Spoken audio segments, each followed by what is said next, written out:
Welcome to the Inspiring Heights podcast. I'm your host, Vanessa Kaiser, and I am so excited to be here with you today. Inspiring Heights exists to walk alongside you as we learn to create healthy rhythms, flourish in our faith, and be inspired where our feet are. We're honored that you're with us today. We can't wait. Let's get started. In episode 20, we talked about how to change our relationship with busy. If you haven't had the opportunity to listen to that show, I would really encourage you to hit pause, go back, and take a listen. The content in that episode really sets us up for the why of this episode, where we're going to get into some of the specifics of time management.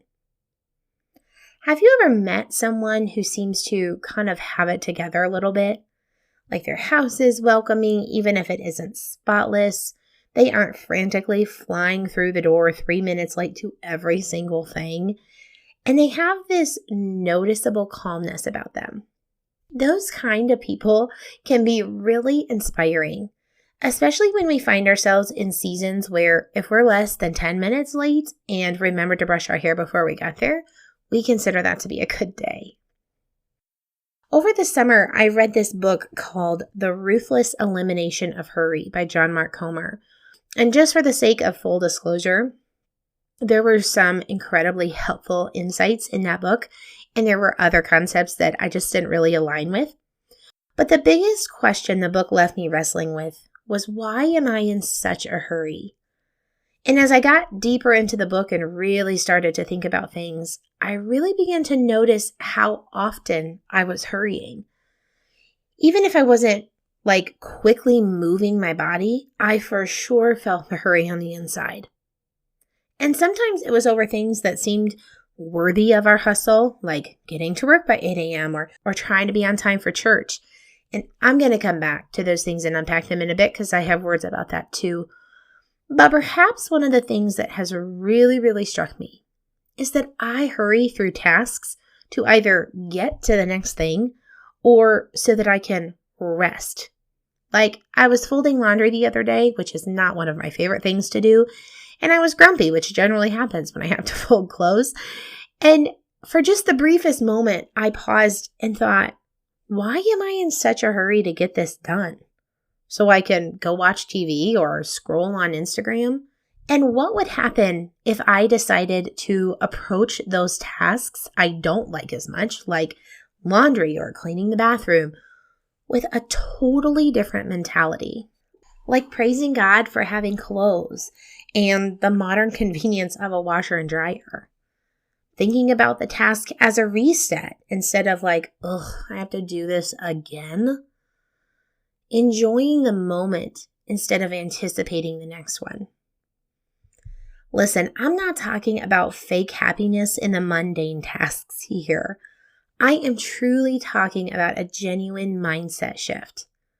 Because you know what? The laundry does need done 3 times a week, and the bathrooms really do need cleaning, and the living room should be dusted. So I can dread those types of things and take the approach to hurry through those tasks. But if we put that into a life perspective, it's a little bit sobering. I crunched some numbers. Let's just say that you start doing those types of tasks when you're 20, and that's probably a generous number, probably starting before that. And let's say that you live to be 85 and you do those chores from the time you're 20 till the time you die. That's 65 years. And let's say that that takes about 2 hours a week. So 2 hours a week for 65 years is 6,760 hours. That's a lot of time. Do we really want to spend 6,760 hours of our lives dreading and rushing through everyday tasks just to what? Get to the next one? I don't. I'm really sick and tired of it. I'm ready to live in the moment. I'm ready to be joyful in the tasks that God has entrusted to me, and I am ready to stop hurrying. So how do we get there? How do we go from frantic hurrying to calmer, more rhythmic days? If we're willing to really sit in it, it can be very helpful to stop and ask ourselves how often we feel frantic and hurried and why. You've probably heard people say, start with your why, start with your why. It's like a whole thing. Sometimes I find that saying to be a bit cliche, but in this particular situation, I find it very helpful to reflect. Why am I frantically rushing out the door? Why am I hurrying to put the clothes away? Why am I in a rush to cut this conversation with my friend short? I'm going to be straight with you. The answers to these questions are sometimes very hard to swallow. And when things are hard to swallow, we sometimes want to try something else. Like instead of taking a horse pill, you would like your vitamin C to be in gummy form. I would just encourage you, though, as you work through these questions, particularly if you are someone who hurries to and through most everything, that you give yourself the space and the time to really process the reason why. Here are some questions that can help get to the heart of the matter. When do I hurry? What time of day? Through or to what tasks? When I'm around a certain person or people? As you are identifying those areas where you are hurrying, I would encourage you to scale them from 1 to 10, with 1 being low and 10 being high. Through each of the places that you hurry, you can also ask this question. If I wasn't doing X, what would I be doing instead? So if you're hurrying through cooking dinner, we would ask ourselves, what might I be doing if I wasn't cooking dinner? Sometimes this question uncovers our why behind the hurry. And sometimes you're hurrying through dinner because your kids are having a meltdown. It's not because you'd rather be someplace else. Take the tasks that rate above a 5 in question 1 and ask yourself, if all circumstances were ideal, what hurry rate would I want things to be at? Then make a list of the top 3 things that you would have to change in order for that to happen. I'll pause here quickly and give a ton of permission for these 3 things to be unreasonable or undoable. We will get to practical later. But if you are rushing to get out the door each morning and you say the number 1 thing that would have to change is to not have to get kids out the door, that's okay. We'll work on driving these 3 things to reasonable here in a bit. But for now, just make your list. Before we arrive at practicality, I want to take a slight detour to explore those deep places in our souls that justify hurry for what appears, at least outwardly, to be of reasonable cause. Those things like, I'm late for work, I'm late for church, I'm late for that meeting type situations. And I will be the first to admit, when we are flying out the door late on Sunday, I am hurrying. I have never been a front row girl, and you all know it is the Lord's punishment to sit you in the front row when you are late for church. But in all seriousness, when I am feeling hurried or rushed out the door, I am not being my best self. I can get grumpy, easily frustrated, and maybe most of all, I'm not where my feet are. I'm really where I want them to be instead. Basically, I'm missing life every time I let the pressure of hurry lead me out the door. It's so interesting to listen to the culture's conversation about hurry. The other day, I couldn't remember what YOLO meant, so I asked Ben. And for those of you who also can't remember, it means you only live once.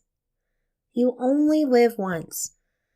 It's such an interesting thing to be like #trending when you look at the amount of burnout, mental health crises, and substance abuse that's happening in America. Culture tells us that 100 miles per hour isn't fast enough. Push harder, hustle more. But if that's where the hurried life takes us, I want off the train. I'm not here for it.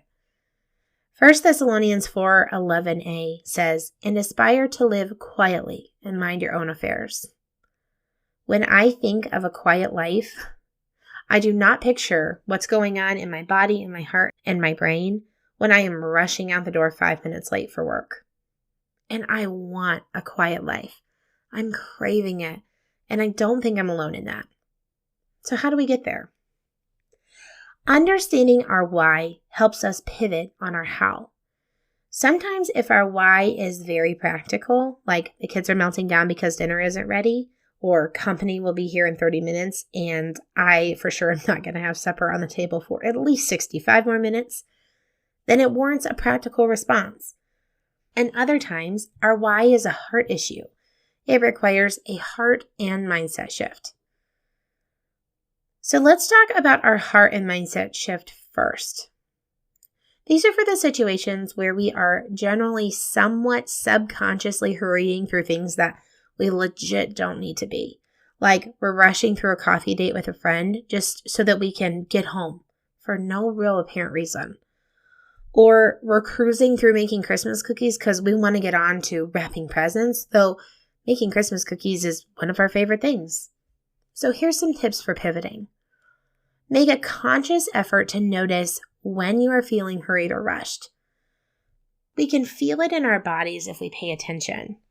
Our jaw can be set, our heart rates go up, our muscles tense up, our tone is short, we're easily distracted. And when you feel it, stop. Literally, stop what you're doing, take a deep breath, and ask, why am I hurrying? And if you find yourself justifying your hurry, then ask the next question. What will happen if I don't get this done quickly? And is whatever that consequence is worth living a hurried life? Because that's what we do. Our hurried life comes out of our moments of hurry, one at a time. So being mindful of this hurried response that we have trained our bodies and our minds to do so easily can help us make a conscious effort to do it different. Determine your big why for desiring to live an unhurried life. Write it down on a note card, read it, look over it, memorize it. Maybe your why is because you desire to live a quiet life. Maybe it's because you've missed so much with family and friends because of your hurry and you don't want that anymore. Maybe it's because you long to see God's beauty in the small things. Whatever it is, that is our motivation for change. So when we are tempted to ignore the whole I want to live an unhurried life thing, this reason, this why, should have teeth deep enough that it catches our attention and brings us back. And finally, talk about it. Tell a friend, a spouse, a family member about your desire to pivot from a hurried life. Be transparent in sharing your why with them. This will help us to normalize our new rhythms and it helps keep us accountable. I would also say that it can be really helpful to give that person permission to call you out if they see you holding on to hurry. Sometimes our hurry is out of what we might be tempted to consider necessity. This is when we're late to that meeting or our kids are melting down because the snacks weren't ready the very moment that they walked in the door from school. And this is where those practical changes we can make in our routine and rhythms can help reduce these types of situations. So, plan ahead. That sounds so simple, but if I look at areas in my life where I am consistently rushing around, it generally has to do with my lack of planning ahead.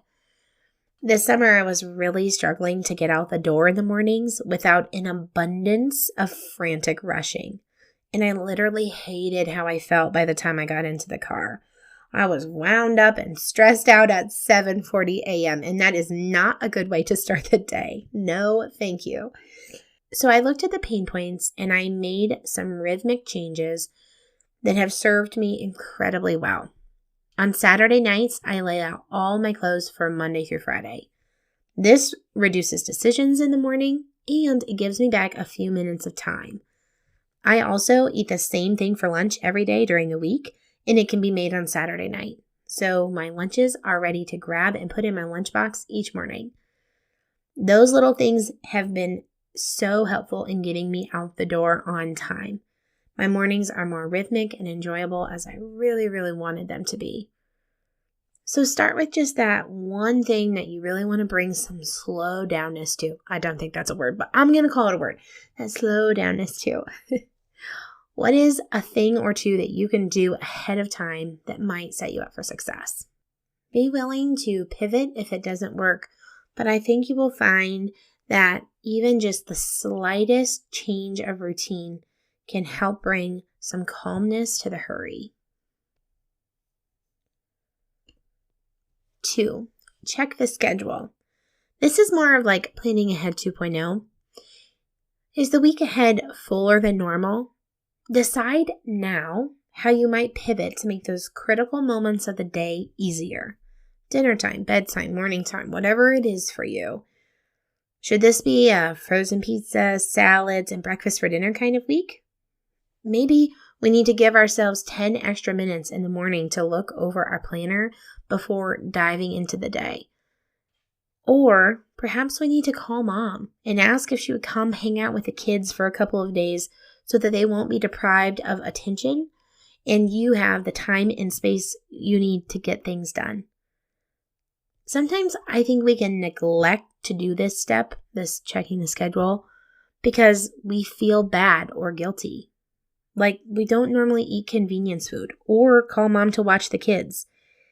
The thing is, when we have allowed our schedules to be full, we still have to eat dinner, do the laundry, and keep the kids loved and well cared for. So by not checking the schedule and making a good plan for the days and weeks ahead, we're really only setting ourselves up for a hurried, tangled up week that will probably leave us in tears, frustrated, and dropping something we really didn't want to. And finally, number 3, give yourself the space to live an unhurried life. Here's the thing. As a society, we have a tendency to pack our schedules so full that there is no room for an unhurried life. So here's some specific things that we can consider when it comes to our schedules at large. How many nights a week do we need to be home? From personal experience, I will tell you it can be good to have a goal number and a drop-dead number. Like maybe your goal number is to be home 4 to 5 nights a week, and your drop-dead number is to be home 3 nights a week. If you get to activity number 4 of the week, you cannot schedule anything else this week. And this isn't to say no to important people or things or to shrug off opportunities for connection or serving. This is just what you need to keep your family, your home, and yourself functioning in a healthy manner. For me personally, if I get wore down, I get a cold, like every single time. It's like clockwork. So a few weeks ago, my week was super, super packed. And then the next week, I got sick. And I'm still recovering. I literally lost my voice on Thursday. I know my body better than that, though. I do. But I didn't have the drop-dead limit in my brain, and I pushed too hard. And we are really no good when we're laid up on the couch for a week recovering from a nasty cold. So, if we are disciplined in our planning to keep us from getting to the point of exhaustion, it will really go much better for us. How many weekends a month do I need to have free? And you get to be the decider of what free means. For Ben and I, free means we have no external commitments. We're going to be free to do what we need and want to do for the weekend. The only thing on the calendar is church. For other people, a free weekend might mean that they have no internal commitments. They're free to hang out with friends or family, and they have no cleaning, no house projects, and no laundry that's going to get done. You get to decide, what does a free weekend mean, and how many of them do you need a month? We're all in different seasons of life, and the answers to these questions will change based on our season. Finally, do I have a morning and evening routine that promote an unhurried life? We're all a little bit different, so I'm not going to be prescriptive here. But I adore a morning routine that includes coffee, my Bible, my planner, and time to pray with Ben before I go to work. When our morning routines are in place, my days start much less hurried than when they aren't. Consider what your routines are. Are they leaving you feeling calm or rushed? And if you're someone who goes like, I don't actually have that many rhythmic routines, think about a couple of small things that you could put in place that would be meaningful for you as you bookend your days. There is so much more that we can talk about when it comes to time management, and I promise we will continue to have this conversation throughout the upcoming year. For now, I'm praying that as each of you listen, you can take a moment to reflect on your life and your schedule and consider some changes that you can make to live a less hurried life. Okay, friends, I want to take just a second to tell you what's been inspiring me this week. I think I've mentioned before that I am an avid pen lover. I love to test new pens, research new pens, watch videos about new pens. I'm just a pen nerd, and I totally own it. Love it. I recently discovered these new pens that I consider my grown-up pens. They're blue and black ink. They're a little heavier, weighted. They're made with heavier metal than other pens I write with. So they just make me feel super sophisticated. They're called Zebra Sarasa pens, and I will link them in the show notes if you are interested in testing them out. They write smooth. They're just so fun. And it is always a good week when new pens show up in the mail. Sometimes it's just those little things that spark a little bit of happiness in our life. And you know what? I'm totally here for it. I really am. All right, friends, I would encourage you to take a second and consider what's been inspiring you this week. As we wrap up our time together, I want to remind you that the Inspiring Heights giveaway is now live. You can sign up for the giveaway in a couple of different ways. First, you go to inspiringheights.org, hover your mouse over the Contact Us link, and select Email Sign Up. This will get you our monthly newsletter, Inspiration for the Moment, which started in July. The other ways that you can get your name in the drawing is by leaving us a review on any platform that you listen to Inspiring Heights and sharing us on your social media. The drawing will take place once the podcast has hit 650 downloads. Friends, thank you so much for being here today. It means the world to us. Hey, you can check us out on Facebook or Instagram at Inspiring Heights. If you haven't already, subscribe to the podcast so that you never miss an episode. And if you're so inclined, go ahead and leave us a review. This helps for new listeners who haven't heard the podcast to kind of get a feel for what the show is like before they even hit play. If you have friends who aren't yet subscribers, share this with them if this is something you think that would be helpful and encouraging to them. Okay, friends, until next time, take a deep breath and be inspired where your feet are. Bye for now.